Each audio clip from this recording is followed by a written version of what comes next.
just thought I'd do a quick video on sublimation for you. I have an order for 4 mugs, so I'll get started and show you how I go about it. First thing I would do is to heat up my press so that by the time I've got the mugs ready, the press is ready. So I'll click that on.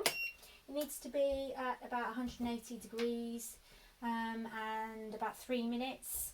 I use bone china mugs, which are a bit trickier because they have a lip on and they come in at the bottom, so I have to put the front and the back on separately, whereas normally with the 11-ounce mugs they're just straight up and down and you have a strip and it goes all the way around, but I like to make things difficult for myself. So the first thing I do to prep a mug is I need nail polish remover and a little makeup pad, because what that does is if I rub that onto the mug, it gets rid of any dust, fluff, residue, and as this is basically a workshop room, it's a bit mucky, it's an old garage, so I have to make sure I get rid of anything, because when you sublimate that will be left as a mark on your mug and you don't want that to happen. I have had that happen and it's a bit of a pain because it's a wasted mug. I would never send out a mug like that to a customer. So I've cleaned one mug, so I'm going to show you how I would put on a design.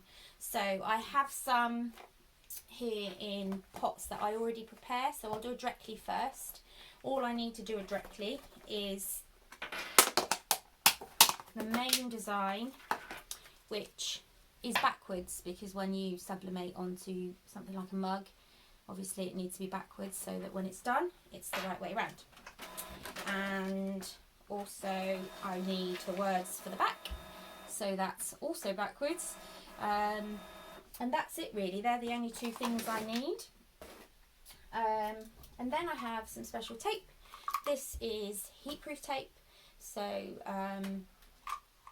you must have this to stick on your images to whatever you're doing.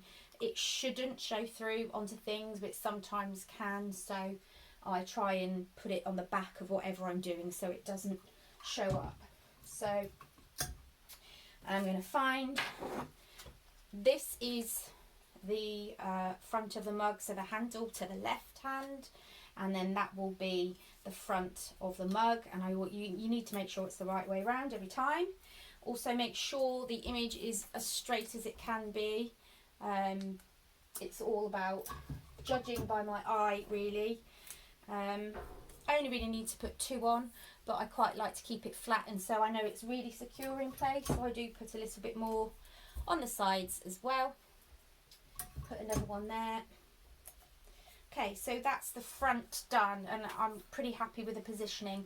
I can't position it too high to the top because of the lip and the way the press works. It can't get into that, and so it doesn't press properly and it comes out blurred. Same as the bottom, I would never go any lower than that because the bottom of the mug comes in and you can't, same thing, it comes out blurred, so no good. So I have to try and make sure it's just in that middle bit that's very flat. I'm now going to just do the back. I like to place the writing quite near the top there in the middle. I try and make sure it's centered to the back. Again, I'm just using my eyes to do that, just judging it. It's best to try and spend your time getting it straight because it does not look good if it's wonky. So we're nearly at the right temperature. If I take that off and show you, it's heating up. I don't know if you can see there, it's 180 degrees, so we are very nearly there. Now it's on for 3 minutes, so I'm going to pop it in and put it on for 3 minutes. I'll stop the video temporarily when I go through and sort it. So I'm just sliding it into the press. I hope you can see. Just slide it in like that. It's certainly hot enough, and make sure that the mug handle is sticking out the top, and then just push.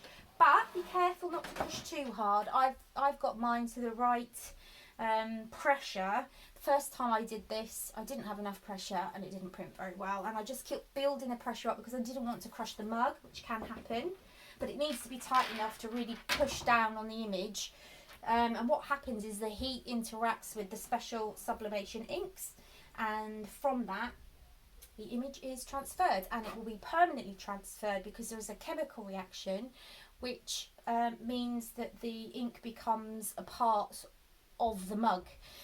So for as many times as you wash it or whatever, it will last as long as the mug will. Shouldn't fade or anything like that. Okay, so the time's gone off. I'm going to release the press and release the mug, but I am just going to go just underneath where the lip is on the mug, put it in again just for a little bit longer, because I want to make sure the top of the design has actually worked. So not too much longer, just a few seconds. Okay, and then take out using the handle. Now this will be super hot. You don't want to be touching it just yet with anything, but I will just show you just by peeling off quickly what happens. So there's the writing's come out fine, and just by quickly catching the end, there's the image, there's our directly on the mug. So that's it, that's how I do my mugs. I hope it's been a little bit helpful or a little bit interesting. Thanks a lot, bye.